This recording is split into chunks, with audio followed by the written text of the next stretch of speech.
तो इस एपिसोड की शुरुआत वहीं से होती है जहां से पिछला एपिसोड खत्म होता है। दोनों लड़कियां फिर से दारू पी पी के ना आराम से यहाँ पे भाई रोना धोना करके सो जाती है। तो टीएन भी लाइक यार मुझे मालूम था कि हमेशा के इनका ऐसी है, दोनों को जैसे अलग करते ना भाई दोनों एक दूसरे को टाइट से हकी थी, लेकिन जैसे तैसे अलग करके ना फिर से दोनों को साथ में एक जगह पे लेटा देता है। लेटाने के बाद वही जो साफ सफाई यहाँ पर दारू वारू के बोतले सब यहाँ पे क्लियर करता है और एक जेड यहाँ कम्युनिकेशन जेड था उसके द्वारा जुओ और ली को भी यहाँ पे बुला लेता है। तो कुछ समय बाद ना वो दोनों भी आ जाती है। जुओ कह दिया आपका जैसे हमको भाई कॉल आया ना, हम यहाँ पर आके बोलो क्या हुआ। तो बेड पे पड़े हुए ना उन दोनों को देखती है और दोनों की हालत ऑफ कोर्स भाई नींद में थे, दारू वारू पिए थे, तो भाई बाल वाल खराब थे, कपड़े वपड़े हल्के से खराब यहाँ पे थे।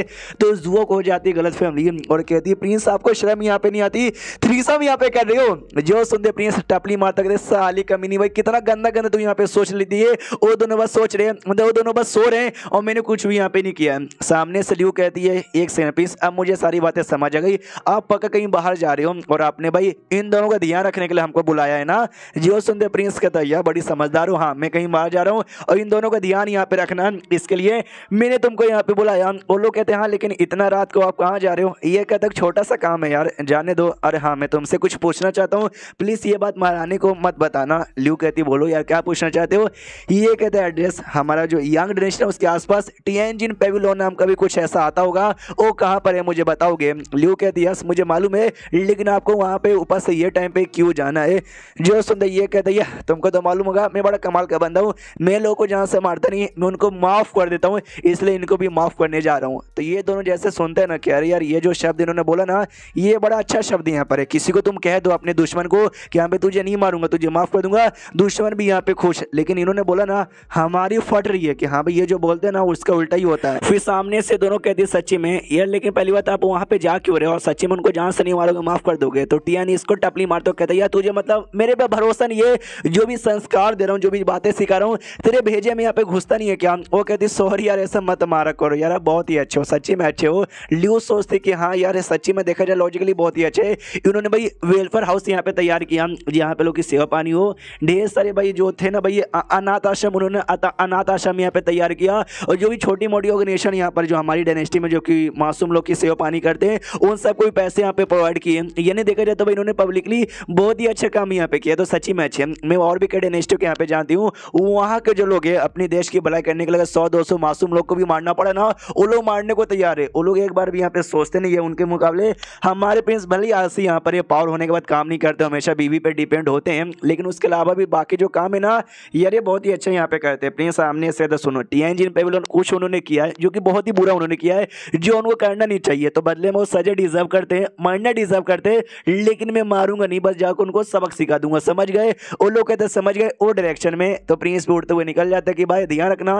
ये लोग कहते हैं यहाँ जिस हिसाब से प्रिंस ने कहा ना टिएनजिन पेविलियन ने सच्ची में कुछ बुरा किया यानी डेड यार ये जिंदा नहीं छोड़ेंगे, ये पक्का मारी डालेंगे। उसके बाद यहाँ पे शीश होता है टिएनजिन पेविलियन में। ये जो टिएनजिन नाम का बंदा था जिसको हमने एक एपिसोड में देखा था जो कि प्राइम मिनिस्टर के साथ यहाँ पे बातचीत भी कर रहा था, वो ऐसे आराम से था खड़ा कि हाँ भी आज से 100 साल पहले हम 3 बंदे आए थे और हमको भाई यहाँ पे ये महाराज यहाँ पे दिखा था, फिर हमने ये सब नाटक वाटक किया और अब चल के ना महाराज की जो बेटी यहाँ पर है ना बहुत जल्दी मैच्योर हो जाएगी और कुछ उसके द्वारा भाई हमको मिलेगा। तो उसका जो बॉडी और जो ब्लड है ना उसको मार के उसका बॉडी और ब्लड का पिल तैयार करेंगे जो कि मैं अपने बच्चों को स्पेशली अपनी बेटी को दे दूंगा, जिसके बाद उसके अंदर वो अवेकन पावर आ जाएगी और जो बच्चे यहाँ पे पैदा करेगी ना उसमें स्पेशल ब्लड लाइन होगा, यानी मजा ही आ जाएगा। और ये काम है ना बहुत जल्दी होने वाला है। उतने में पीछे से इसका एक बंदा आता है वो कहते सुनिए सुनिए हमारे सेड की ओर है ना कोई तो यहाँ पे आ रहा है। जो सुन ये टीएनजी भी कहते कोई आ रहा है, कौन यहाँ पे आ रहा है भाई इतनी रात को, और हमारे सेड का जो फॉर्मेशन है उसने होकर नहीं किया। ये सामने से नौकर बताता है जो टीएन यहाँ पर है ना वो बेसिकली यहाँ पे आ रहा है, उसके हाथ में एक जेट टोकन यहाँ पर है। जेट टोकन के ऊपर फॉर्मेशन का कोई असर यहाँ पे नहीं होता,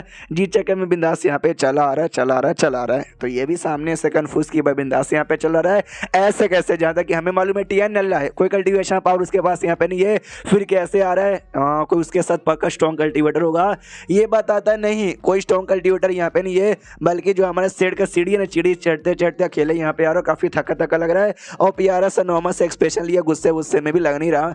ये भी सोचता है जब गुस्से में नहीं है लेकिन तो भी आ रहा है। आई डोंट नो क्या करने आ रहा है। उन नौकर कहते क्या हम उसको लेकर आए क्या यहाँ पर। जो सुनते टीएनजी कहते ना यार बेचारा इतना मेहनत कर रहा है खुद आने के लिए यहाँ पे निकल चुका है, आन दो भाई, जब वो आएगा ना तब जाकर उससे मिलूंगा। हाँ तो जो प्रिंस है आराम से सीढ़ी चढ़े आ रहा था, 1 घंटे लग जाते हैं और फाइनली ना टॉप पे पहुंच जाता था जहाँ पे सारे लोग थे। टीएनजी भी वहीं पे इंतजार कर रहा था और टीएन से कहते प्रिंस आ गए, आइए आइए, थक चुके रहेंगे ना चढ़ते चढ़ते। सामने से टीएन कहता हाँ मैं फाइनली यहाँ पर आ गया। तो भाई तुमने जो गलती की ना उस गलती के बदले में तुमको जहाँ से नहीं मारूंगा, तुमको माफ करने यहाँ पर आया हूँ, लेकिन तुमको अपनी गलती का एहसास करना पड़ेगा और माफी मांगनी पड़ेगी और वादा करना पड़ेगा कि आज के बाद ऐसा कुछ ना करे। जो सुंदर टीएनजी का देख भाई आप हमको माफ करोगे, लेकिन हमने गड़बड़ क्या किया। जो सुंदर टीएन का तुमने गड़बड़ क्या किया, यह मेरे अब्बा जान के यहाँ पे यूज कर दिया, मतलब मेरा अब्बा जान के यूज किया, उनकी मेमोरी मिटा दी, उनको कुछ मालूम नहीं, उनके फीलिंग के साथ तुमने खिलवाड़ यहाँ पे किया। और उसके बाद भाई उनके दोनों जो बेटे हुए उनको भी मरवा डाला।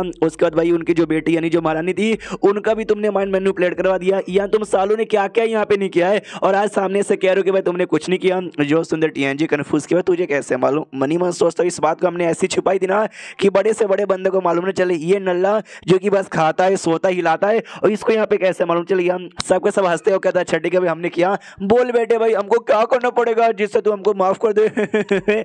तो टीएन सामने से बताता भी कि हाँ भाई माफी चाहिए ना, तो एक लेटर यहाँ पे मतलब एक लेटर ले, उस पर यहाँ पे लिख के भाई हमसे गलती हो गई, हम गधे के बच्चे, हमको माफ कर दे। और जो हमारा फ्रेम डायनेस्टी है उसे गेट पे आके घुटने पे 3 दिन बैठ जाओ, उस लेटर को अपने हाथ में पकड़ के एक ये काम करना। सेकंडली मैंने दोनों जो साले लोग को जो तुमने यहाँ पे मरवाया था ना भाई, मतलब उन दोनों को भी मालूम है यहाँ पे क्या करना है। हाँ उनके जो किलर यहाँ पे थे ना, उनके किलर को पब्लिकली भाई यहाँ पे जान से मार के उनका जो बदला, उनका बदला लेवा देना। तीसरा यार हमारा जो फ्लेम डायनेस्टी थोड़ा सा छोटा है, तो बहुत सारे एरिया जो कि भाई किसी के अंडर में नहीं आते, खुद जो तुम्हारे एरिया के अंडर में आते ना, वो सब हमको यहाँ पे दे देने का। ये तीसरा और चौथा इंपॉर्टेंट काम तुमको करना भी बाकी है, वो है 18 बिलियन। हाँ 18 बिलियन मीडियम ग्रेड का जो स्टोन है ना, वो हमको यहाँ पे देना है। जो भी तुमने हमको परेशान किया, जो भी तकलीफ दी, उसके बदले। जो सुनने के बाद ना उन सारे बंदों का रिएक्शन ऐसा था, तो प्रिंस भी सोचता केवल बस इनका रिएक्शन ऐसा निकला यार मुझे कम से कम है ना भाई 18 नहीं बल्कि 50 बिलियन यहाँ पे मांग लेना चाहिए था, और कम से कम है ना भाई 500 सालों तक इन सालों से हमारी गुलामी करवानी चाहिए थी।